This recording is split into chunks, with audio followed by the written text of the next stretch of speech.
हाँ जी, तो बात करेंगे डिलीवरी लिमिटेड की, जिसका स्टॉक प्राइस ट्रेड कर रहा है 470 रुपये के आसपास। आपको पता है ये लॉजिस्टिक सर्विस की कंपनी है, और ये कंपनी पिछले सालों से अब जो ये साल चल रहे हैं काफ़ी कुछ इम्प्रूव हो चुका है। और किताबें या बैलेंस शीट कह लें तो उसमें भी बहुत ज़्यादा इम्प्रूवमेंट नज़र आ रही है। अगर हम मार्केट कैप की बात करें तो लगभग 35,000 करोड़ की कंपनी है। और अगर हाई लो की बात करें तो 490 और 242, मतलब कहीं ना कहीं हाई के आसपास ही है। 470 खड़ा है, 90 का हाई है जी। ठीक है जी। स्टॉक भी 195, बुक वैल्यू 127 की।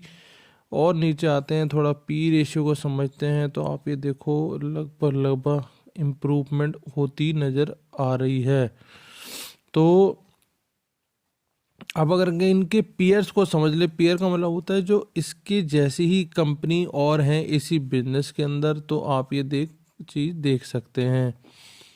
थोड़ा सा इसको समझते हैं क्वार्टरली रिजल्ट के इनका क्या हालात हैं। अगर हम मार्च 25 की बात करें तो 2192 करोड़, फिर 2294, फिर 2200 से सीधा 2500, और 2500 से सीधा 2800। मतलब चीज़ें कहीं ना कहीं और अच्छी हो रही हैं, सेल बढ़ रही है।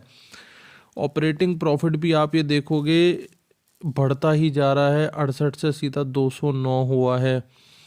और प्रॉफिट बिफोर टैक्स जो था सीधा माइनस से प्लस की तरफ आ गया है। मतलब चीज़ें बहुत ज़्यादा चेंज हो गई हैं। और मैं आपको बता दूं, इस स्टॉक के अंदर बहुत हैवी वॉल्यूम्स इस समय हो रही हैं। और जो बड़े बड़े हमारे डीआईज हैं, एफआईज हैं, उन लोगों ने भी इसके अंदर कहीं ना कहीं वॉल्यूम जनरेट करी है।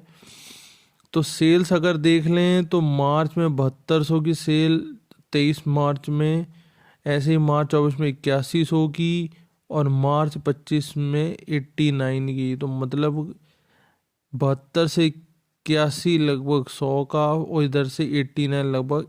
इसी तरीके से ये सेल बढ़ती जा रही है।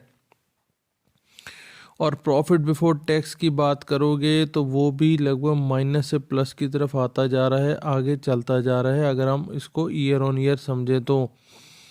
और इसी तरीके से नेट प्रॉफिट भी इनका आगे चल पड़ा है।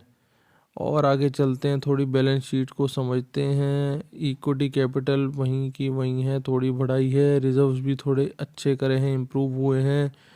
फिक्स एसेट भी बड़े हुए हैं। मतलब कि इन सब चीज़ों में कंपनी पैसा लगा रही है। और देखो, कैश फ्रॉम ऑपरेटिंग एक्टिविटीज़ का मतलब है कि जो आप काम करते हो वहाँ से कितनी कमाई है, और बाकी की इधर उधर से चीज़ों से कितनी कमाई है। तो अगर आप सबसे ऊपर ही देखोगे तो पहले माइनस में कमाई थी, ठीक है जी।